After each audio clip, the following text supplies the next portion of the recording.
Hello sales, कैसे हो आप सब। तो आज का जो हमारा सेशन है वो है life process in one shot in just 20 minutes. आज के सेशन का पर्पस यही है कि मैं आपको ये पूरा चैप्टर रिवाइज करवाने वाली हूँ जस्ट 20 मिनट्स में, जिसमें आपको ज़्यादा प्रॉब्लम नहीं होगी। जैसे एग्जाम टाइम में आपको प्रॉब्लम होती है ना कि मैं ये चैप्टर कैसे रिवाइज करूँ, तो इस माइंड मैपिंग चैप्टर के थ्रू, इस माइंड मैपिंग सेशन के थ्रू आपको पता चल जाएगा कि आपको ये चैप्टर रिवाइज कैसे करना है। अभी भी रिवाइज कर सकते हो और जब एग्जाम आएंगे तब भी ये सेशन देख करके रिवाइज कर सकते हो। तो बस स्टार्ट से लेकर एंड तक मैम के साथ रहना और देखते हैं हम इंपॉर्टेंट क्वेश्चंस भी इस सेशन में, इंपॉर्टेंट टॉपिक्स भी इस सेशन में कि क्या क्या इस लाइफ प्रोसेस चैप्टर में इंपॉर्टेंट है एग्जाम पॉइंट ऑफ व्यू से भी और आपके टेस्ट के पॉइंट ऑफ व्यू से भी। तो कौन कौन चाहता है मैम अपना सेशन स्टार्ट कर लें। Hi ma'am, hi hi hi hi, hello hello everyone, hello hello hello. तो चलो स्टार्ट करते हैं हम अपना सेशन बिना टाइम वेस्ट किए हुए। तो ये रहा, इट्स नॉट मूविंग। ठीक है, व्हाट इज लाइफ प्रोसेस? कोई बता सकता है मुझे लाइफ प्रोसेस क्या होता है? लाइफ प्रोसेस वो सारे एसेंशियल प्रोसेस हैं जो हमको रिक्वायर्ड होते हैं फॉर मेंटेनिंग आवर लाइफ। ठीक है, वो सारे प्रोसेसेस होते हैं इसमें जो हम लोगों को अपनी लाइफ को सरवाइव करने के लिए और मेंटेन करने के लिए इंपॉर्टेंट होते हैं। तो कौन कौन से हमारे लाइफ प्रोसेस होते हैं? सबसे पहला होता है हमारा न्यूट्रिशन ही। अब न्यूट्रिशन का मतलब क्या होता है? This is a process to obtain food and utilising it. इसमें हम क्या करते हैं, फूड को यूटिलाइज कैसे करते हैं और उसको यूज कैसे कर रहे होते हैं, ये हम पढ़ते हैं। तो न्यूट्रिशन 2 टाइप्स के होते हैं हमारे। सबसे पहला जो न्यूट्रिशन होता है वो हमारा होता है ऑटोट्रॉपिक न्यूट्रिशन। सबसे पहला जो होता है हमारा ऑटोट्रॉपिक न्यूट्रिशन, जिसमें organism prepare their own food. Organism prepare करता है अपना फूड खुद से, और वो ऑर्गेनिज्म कौन से होते हैं? हमारे प्लांट्स। प्लांट्स अपना खाना खुद प्रिपेयर करते हैं by the process of photosynthesis. अब ये फोटोसिंथेसिस कौन सा प्रोसेस होता है? फोटोसिंथेसिस वो प्रोसेस होता है जिसमें वो सनलाइट, क्लोरोफिल की प्रेजेंस में कार्बन डाइऑक्साइड और H2O का ब्रेक डाउन करके अपना खाना प्रिपेयर करते हैं in the form of glucose. ठीक है, उसके बाद जो दूसरा न्यूट्रिशन आता है वो होता है हेटरोट्रॉपिक न्यूट्रिशन। अब हेटरोट्रॉपिक न्यूट्रिशन क्या होता है? ये वो टाइप के ऑर्गेनिज्म होते हैं जो अपना खाना किसी और ऑर्गेनिज्म से यूटिलाइज करते हैं। मतलब वो डायरेक्टली और इनडायरेक्टली किसके ऊपर डिपेंडेंट होते हैं? ऑटोट्रॉपिक न्यूट्रिशन के ऊपर। जैसे कि हम लोग, We humans depend on plants directly and indirectly for food। हम खाना जो खाते हैं वो चाहे वेजिटेरियन हो चाहे नॉन वेजिटेरियन, वो सब हम किसी और ऑर्गेनिज्म से ऑब्टेन कर रहे हैं। इस टाइप के न्यूट्रिशन को हम क्या बोलते हैं? Heterotrophic nutrition. ठीक है, good evening everyone, good evening. ठीक है, तो अब ये हेटरोट्रॉपिक न्यूट्रिशन फर्दर 3 पार्ट्स में डिवाइडेड है हमारा, जिसमें पहला है होलोजोइक, दूसरा है पैरासिटिक और तीसरा है हमारा सेप्रोफिटिक। अब होलोजोइक न्यूट्रिशन किस टाइप का न्यूट्रिशन है? इसमें वो ऑर्गेनिजम्स आते हैं जो सॉलिड फूड को ऑब्टेन करते हैं न्यूट्रिशन के लिए। जैसे कि हम ह्यूमन बींग्स हो गए, हम सॉलिड फूड खा रहे हैं, वीट खा रहे हैं, राइस खा रहे हैं, एप्पल खा रहे हैं, ये सब क्या हो गया? हमारा सॉलिड न्यूट्रिशन हो गया। तो ये किस में आता है? हमारा होलोजोइक में आता है। उसके बाद आता है पैरासिटिक न्यूट्रिशन। अब पैरासिटिक न्यूट्रिशन में क्या होता है? जो पैरासाइट्स होते हैं या नॉर्मल ऑर्गेनिजम्स अगर कह लो, वो किसी और होस्ट से अपना न्यूट्रिशन गेन करते हैं बिना उसको किल किए। ठीक है, तो इस टाइप के न्यूट्रिशन को हम पैरासिटिक न्यूट्रिशन कहते हैं। और ये पैरासिटिक न्यूट्रिशन 2 पार्ट्स में डिवाइडेड है, एक्टोपैरासाइट एंड एंडोपैरासाइट। जब वो पैरासाइट हमारे बॉडी के अंदर रह रहा होता है, हमारी बॉडी के इनसाइड पे रह करके न्यूट्रिशन गेन कर रहा होता है होस्ट से, तब उसको हम कहते हैं एंडोपैरासाइट्स। लेकिन जो पैरासाइट हमारे बॉडी के ऊपर रह रहे होते हैं, जैसे लाइसिस हो गई हमारी, वो कौन सी पैरासाइट्स होती हैं? वो एक्टोपैरासाइट होती हैं। वो होस्ट के ऊपर रह करके, उसके बॉडी के आउटसाइड रह करके उससे न्यूट्रिशन गेन करती हैं। नाउ थर्ड जो आ गया हमारा, वो सेप्रोट्रॉपिक आ गया।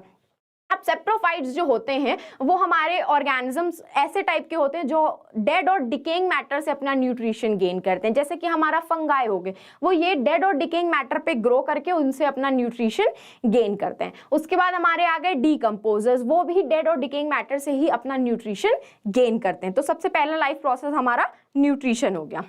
उसके बाद हमारा कौन सा लाइफ प्रोसेस आता है, डाइजेशन। अब why do we need digestion, हम डाइजेशन क्यों करते हैं? इसका सिंपल सा आंसर ये है कि जो भी खाना हम खा रहे हैं वो क्या होता है, कॉम्प्लेक्स होता है, उसको हमको सिंपल फूड में ब्रेक डाउन करना होता है, क्योंकि वही हमारी बॉडी यूटिलाइज कर सकती है एनर्जी पर्पस के लिए। तो हमें ये डाइजेशन इसलिए परफॉर्म करना होता है, to convert the complex food in the simpler form. तो अब ये जो डाइजेशन होता है वो कहाँ से स्टार्ट होता है? सबसे पहला जो डाइजेशन होता है वो हमारा स्टार्ट होता है माउथ से, जिसमें फिजिकल डाइजेशन होता है, फूड को ब्रेक डाउन किया जाता है, फिर सलाइवा उस पे एक्ट करके कार्बोहाइड्रेट को डाइजेस्ट करती है। Now this partially digested food कहाँ जाता है, ईसोफेगस में, by the peristalsis movement. With the help of peristalsis movement जो हमारा ईसोफेगस में खाना होता है वो कहाँ जाता है, फिर स्टमक में। Stomach releases 3 types of enzyme, एक HCl रिलीज करता है, एक पेप्सिन और एक mucus. HCl acidic environment create करता है, पेप्सिन उसी एसिडिक एनवायरनमेंट में एक्टिवेट होकर के किसको डाइजेस्ट करता है, प्रोटीन को, और पार्शियली डाइजेस्ट करता है। अब ये पार्शियली डाइजेस्टेड खाना हमारा स्टमक से कहाँ जाता है, स्मॉल इंटेस्टाइन में, और स्मॉल इंटेस्टाइन में ही हमारा फाइनल डाइजेशन परफॉर्म होता है, जिसपे किस किस की ग्लैंड्स के एंजाइम्स एक्ट करते हैं, लिवर के बाइल जूस, पेनक्रियास के पेनक्रियाटिक जूस, और स्मॉल इंटेस्टाइन के जूसेस और एंजाइम्स उस पे एक्ट करके खाने को पूरा फुल एंड फाइनल डाइजेस्ट करते हैं। Now the remaining undigested food हमारा फिर स्मॉल इंटेस्टाइन से कहाँ जाता है, लार्ज इंटेस्टाइन में। लार्ज इंटेस्टाइन में कोई टाइप का डाइजेशन नहीं होता, एक्सेप्ट उसमें सिर्फ वाटर और सॉल्ट्स का एब्जॉर्प्शन होता है। ठीक है, एब्जॉर्प्शन के बाद हमारा जो अनडाइजेस्टेड फूड था वो रेक्टम में जाकर के स्टोर होता है, और फिर उसके बाद एनएस के थ्रू कौन से प्रोसेस से एक्सक्रीट आउट हो जाता है, by the process of egestion. तो एनएस के थ्रू हमारा ये अनडाइजेस्टेड फूड हमारी बॉडी से आउटसाइड चला जाता है। चलो, इतना समझ में आया? बस 20 मिनट्स में एंड हो जाएगी। Ma'am what is the work of peristalsis movement? Peristalsis movement का वर्क यही होता है कि खाने को माउथ से स्टमक तक लेके जाना। ठीक है, नेक्स्ट, तो हमारा जो नेक्स्ट लाइफ प्रोसेस होता है वो कौन सा होता है, रेस्पिरेटरी सिस्टम का। रेस्पिरेटरी सिस्टम में भी 2 सिस्टम आते हैं, एक ब्रीदिंग सिस्टम आता है हमारा और एक रेस्पिरेशन आता है। अब जो ब्रीदिंग सिस्टम होता है हमारा वो एक फिजिकल प्रोसेस है, जिसमें हम लोग क्या करते हैं, हवा को इनहेल करते हैं, एयर को इनहेल करते हैं फॉर द ऑक्सीजन, और एक्सहेल आउट करते हैं किसको, CO2 को। तो बस ये एक फिजिकल प्रोसेस होता है, और ये कहाँ से स्टार्ट होता है, हमारा नोज से स्टार्ट होता है, मतलब नॉस्ट्रिल्स, जो 2 होल्स होते हैं नोज में उसको हम नॉस्ट्रिल्स बोलते हैं। अब नॉस्ट्रिल से एयर कहाँ जाती है, एक पैसेज में जो उसके बिहाइंड प्रेजेंट होता है, जिसको हम नेजल कैविटी या नेजल पैसेज भी बोलते हैं। नेजल पैसेज में एंटर करने के बाद एयर कहाँ जाती है, फर्दर फेरिंग्स में जाती है, जो एक कॉमन पैसेज है फूड और एयर का। फ्रॉम द फेरिंग्स हमारी हवा कहाँ जाती है, एयर कहाँ जाती है, लैरिंग्स में, जिसको हम वॉइस बॉक्स भी बोलते हैं। From the larynx it then moves into the trachea. ये ट्यूब लाइक स्ट्रक्चर होता है, रिंग्स ऑफ कार्टिलेज से सराउंडेड होता है। ये रिंग्स ऑफ कार्टिलेज ट्रैकिया को प्रिवेंट करती हैं कोलैप्स करने से, जब उसके अंदर एयर प्रेजेंट नहीं होती है। फ्रॉम द ट्रेकिया, ये ट्रेकिया लंग्स के अंदर एंटर करते टाइम 2 ब्रांचेस में डिवाइड हो जाता है। उन 2 ब्रांचेस को हम क्या बोलते हैं, ब्रोंकाई। सिंगल में ब्रोंकस और डबल में ब्रोंकाई, ये 2 ब्रोंकाइज में डिवाइड हो जाता है ट्रेकिया, और ये ब्रोंकाई फर्दर छोटी छोटी और ब्रांचेस में डिवाइड हो जाते हैं, जिसको हम क्या बोलते हैं, ब्रोंक्यूल्स। तो ट्रेकिया में एयर एंटर करने के बाद ब्रोंकाई में जाती है, ब्रोंकाई के बाद ब्रोंक्यूल्स में जाती है।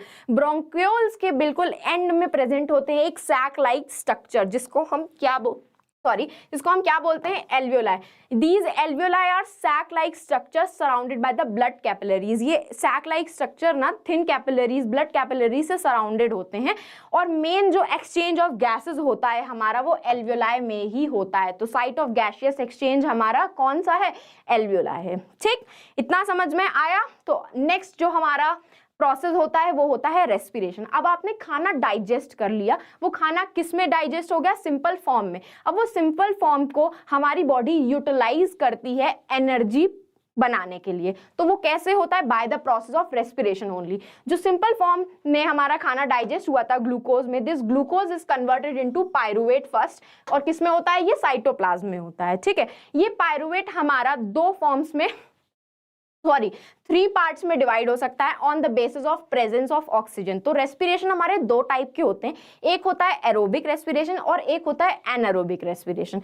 एरोबिक रेस्पिरेशन एयर ऑक्सीजन के प्रेजेंस में होता है और ये माइटोकॉन्ड्रिया में होता है, जिसमें पायरुवेट हमारा किसमें ब्रेक डाउन होता है कार्बन डाइऑक्साइड में, वाटर में और एनर्जी में। इसमें 38 एटीपी रिलीज होते हैं। ATP is a form of energy only. इसमें कितने एटीपी रिलीज हो रहे हैं? 38 एटीपी रिलीज होते हैं। उसके बाद हमारा आता है एनारोबिक रेस्पिरेशन। ये एनारोबिक रेस्पिरेशन हमारे मसल सेल्स में होता है जब हमने बहुत हैवी एक्सरसाइज कर ली होती है। इसमें लैक ऑफ ऑक्सीजन की वजह से हमारा जो पायरुवेट होता है वो लैक्टिक एसिड और एनर्जी में कन्वर्ट हो जाता है। इसमें भी जो एनर्जी रिलीज होती है वो बहुत कम अमाउंट की होती है, और कभी कभी जब हम हैवी एक्सरसाइज करके आते हैं तो ये लैक्टिक एसिड की वजह से ही हमें अपनी मसल्स में पेन होने लगता है। ठीक है, उसके बाद जो नेक्स्ट हमारा एनारोबिक रेस्पिरेशन आता है वो होता है यीस्ट में, जिसमें पायरुवेट कन्वर्ट किसमें होता है? एथेनॉल में, कार्बन डाइऑक्साइड में और एनर्जी में। ये एनर्जी सिर्फ 2 एटीपी होती है।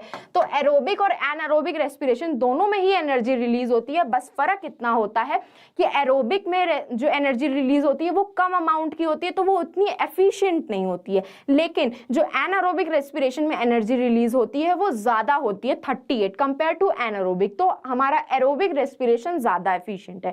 एरोबिक हमारा ह्यूमन बीइंग्स में होता है, सारे सेल्स में होता है, और एनारोबिक रेस्पिरेशन यीस्ट में होता है और कभी कभी हमारे मसल सेल्स में भी होता है जब हमने बहुत हैवी एक्सरसाइज कर ली होती है। चलो, moving on to our next process जो कि सर्कुलेटरी सिस्टम है। अब सर्कुलेटरी सिस्टम जो हमारा प्रोसेस है उसका काम क्या है?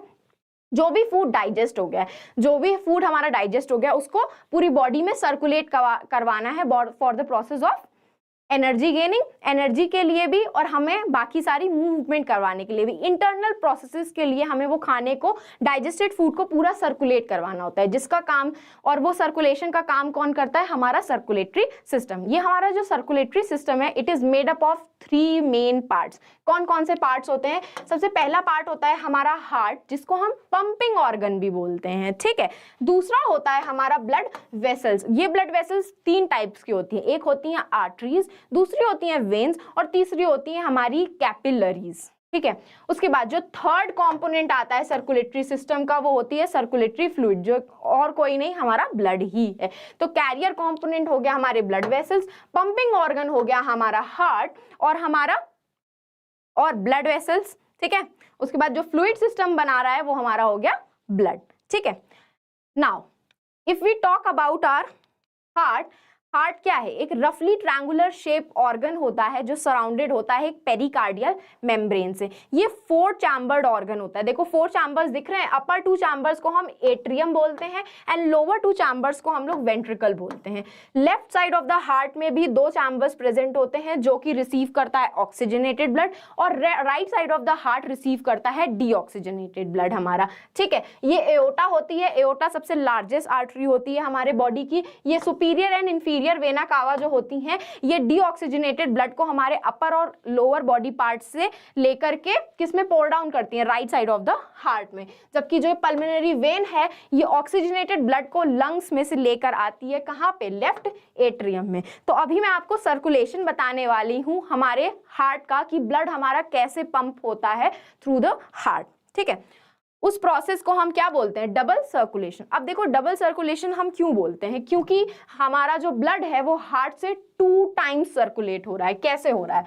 ये हमारा लंग्स हो गए, ये हमारा 4 चैम्बर्ड हार्ट हो गया, ये राइट एट्रियम हो गई, ये राइट वेंट्रिकल हो गई, ये लेफ्ट एट्रियम हो गई और ये लेफ्ट वेंट्रिकल हो गई। ठीक है, यहां से ऑक्सीजनेटेड ब्लड हमारा एंटर हुआ लेफ्ट एट्रियम में। ठीक है, और ये कौन लेकर आता है? हमारा पल्मोनरी वेन लेके आती है। फिर लेफ्ट एट्रियम से हमारा ब्लड जाता है लेफ्ट वेंट्रिकल में, और फिर लेफ्ट वेंट्रिकल से ये ब्लड जाता है हमारे डिफरेंट ऑर्गन्स में, और ये कौन लेके जाता है? एओर्टा हमारी। ठीक है, उसके बाद ये ऑर्गन्स हो गए हमारे। ऑर्गन से जाने के बाद ये डीऑक्सीजनेटेड ब्लड को कौन कलेक्ट करता है? हमारा वेना कावा, और इसको पोर डाउन करती है राइट एट्रियम में। ये कौन सी है? वेना कावा हो गई हमारी।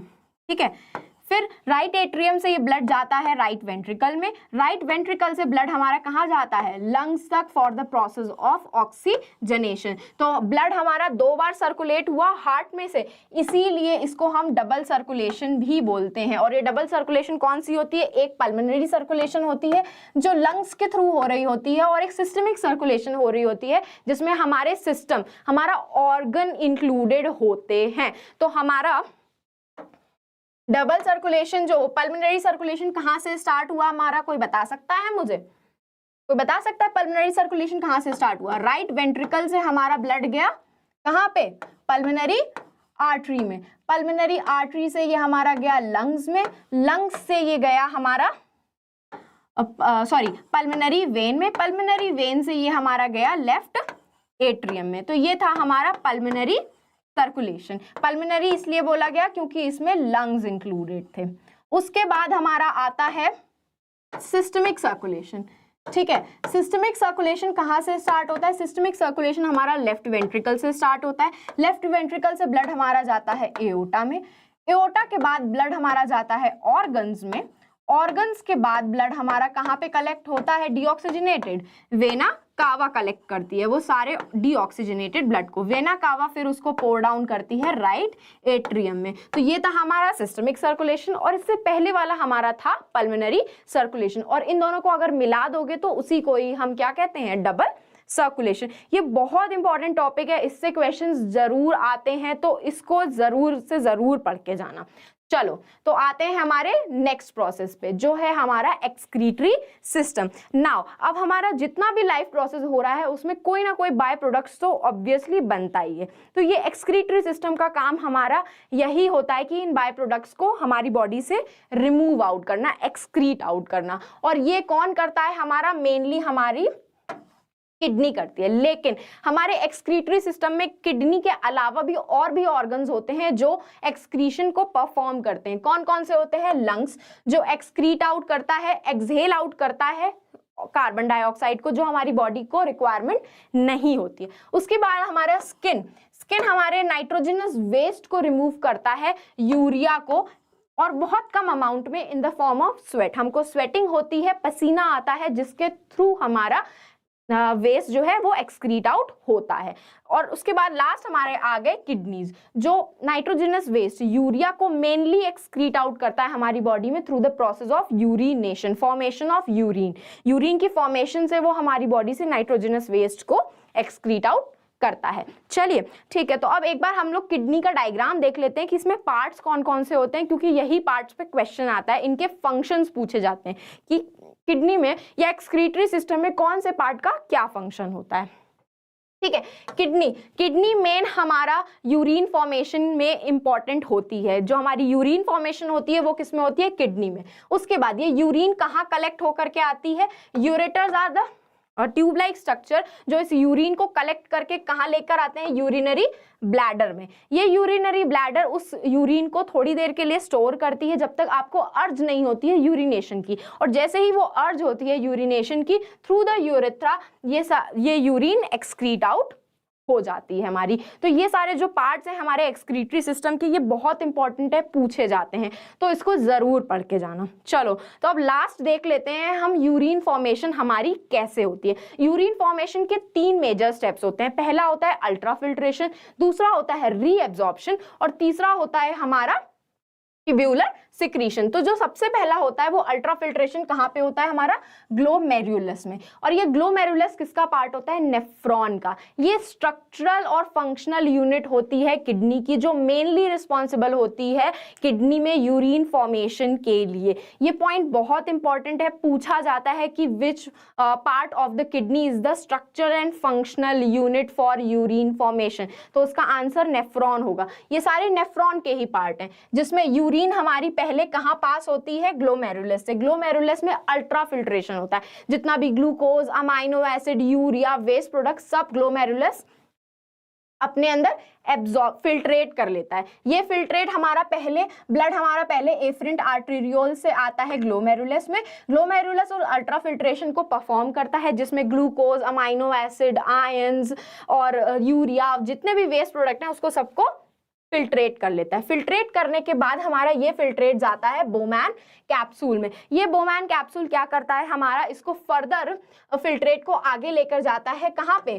प्रॉक्सिमल कॉन्वुलेटेड ट्यूब्यूल को, जिसमें मेनली रीएब्जॉर्प्शन होता है। अब अल्ट्रा फिल्ट्रेशन हमने ग्लूकोज, अमाइनो एसिड, आयंस का कर लिया, लेकिन ये हमारी बॉडी को रिक्वायर होते हैं, इनकी रिक्वायरमेंट हमारी बॉडी को होती है। इसीलिए जो प्रॉक्सिमल कॉन्वोल्यूटेड ट्यूब्यूल है, ग्लूकोज, अमाइनो एसिड, आयंस, इनको वापस से रीएब्जॉर्ब कर लेता है। तो सेकंड प्रोसेस हमारा क्या हो गया, रीएब्जॉर्प्शन का, जिसमें पीसीटी में होता है। पीसीटी के बाद ये रीएब्जॉर्प्शन हमारा लूप ऑफ हेनले में होता है, जिसमें मेनली वाटर और सॉल्ट्स एब्जॉर्ब होते हैं। जबकि जो रीएब्जॉर्प्शन प्रॉक्सिमल कॉन्वोल्यूटेड ट्यूब्यूल में हो रहा है, उसमें वाटर के साथ साथ ग्लूकोज और बाकी सारे सॉल्ट्स भी रीएब्जॉर्ब हो जाते हैं। तो मेनली रीएब्जॉर्प्शन पीसीटीज में ही होता है। उसके बाद लूप ऑफ हेनले के बाद हमारी यूरिन कहाँ पास ऑन होती है, डीसीटीज में, जो आयंस को भी सिक्रीट करता है। ट्यूब्यूलर सिक्रीशन इसी को ही कहते हैं। अब आयंस हमारा वो क्यों सिक्रीट कर रहा है, ताकि हमारा बॉडी का इलेक्ट्रोलाइट बैलेंस बना रहे। हमारे बॉडी का इलेक्ट्रोलाइट बैलेंस मेंटेन करने के लिए ये ट्यूब्यूल्स क्या करते हैं, आयंस को सिक्रीट करते हैं, जैसे कि सोडियम आयन हो गया, पोटेशियम आयन हो गया। इसके अलावा वो सॉल्ट्स का रीएब्जॉर्प्शन भी करते हैं। तो दोनों प्रोसेस हो गए हमारे, वो रीएब्जॉर्प्शन भी परफॉर्म कर रहे हैं और ट्यूब्यूलर सिक्रीशन भी परफॉर्म कर रहे हैं। After DCTs this urine then gets collected into the collecting duct. उनके नाम से ही पता चल रहा है कि यूरिन बनने के बाद, फॉर्मेशन होने के बाद वो कलेक्टिंग डक्ट में कलेक्ट होती है, और यही कलेक्टिंग डक्ट पूरी यूरिन को कलेक्ट करके किसमें, यूरेटर के थ्रू कहां पे स्टोर करती है, यूरिनरी ब्लैडर में। और फिर यूरिनरी ब्लैडर में जब हमको अर्ज ऑफ यूरिनेशन होता है तो थ्रू द यूरेथ्रा वो यूरिन एक्सक्रीट आउट हो जाती है। तो तीन प्रोसेस हमारे कौन से हो गए यूरिन फॉर्मेशन के, पहला हो गया हमारा अल्ट्रा फिल्ट्रेशन, उसके बाद हो गया हमारा रीएब्जॉर्प्शन, और थर्ड हो गया हमारा ट्यूब्यूलर सिक्रीशन, और थर्ड हो गया हमारा tubular secretion. This was all about the urine formation. I hope आप सबको ये प्रोसेस समझ में आया होगा, और मैंने अभी तक जितने भी लाइफ प्रोसेस इसमें समराइज करे, ये सारे लाइफ प्रोसेस आपके एग्जाम पॉइंट ऑफ व्यू से बहुत बहुत बहुत इंपॉर्टेंट हैं। वो चाहे आपके एग्जाम हो, चाहे आपके टेस्ट हो, चाहे आपके यूनिट टेस्ट हो, पीरियोडिक टेस्ट हो, कोई भी हो, ये सारे टॉपिक्स आपके मैम जरूर इंक्लूड करने वाली है। इनसे रिलेटेड डायग्राम भी इंक्लूड कर सकती है। Match the following case based question. तो मैंने आपको एक माइंड मैपिंग प्रोवाइड कर दी, जिसके थ्रू आप इस लाइफ प्रोसेस चैप्टर को रिवाइज कर सकते हो जब भी आपके एग्जाम स्टार्ट होने वाले हो या आप एग्जाम देने के लिए जा रहे हो। अक्सर ये होता है कि आपको समझ में नहीं आता कि मैं अपने नोट्स कैसे प्रिपेयर करूं या माइंड मैपिंग कैसे करूं। तो मैम का ये सेशन आपको वही माइंड मैपिंग में हेल्प करने वाला है। तो बस क्या करना है, मैम के सेशन को लाइक करना है, अपने फ्रेंड्स के साथ शेयर करना है, और जो इस चैनल पे नए बच्चे थे वो सब्सक्राइब भी करते जाएं। तो hope you all like the sessions. तो अब हम कल मिलेंगे, फिर मिलेंगे चलते चलते। Bye bye, good night.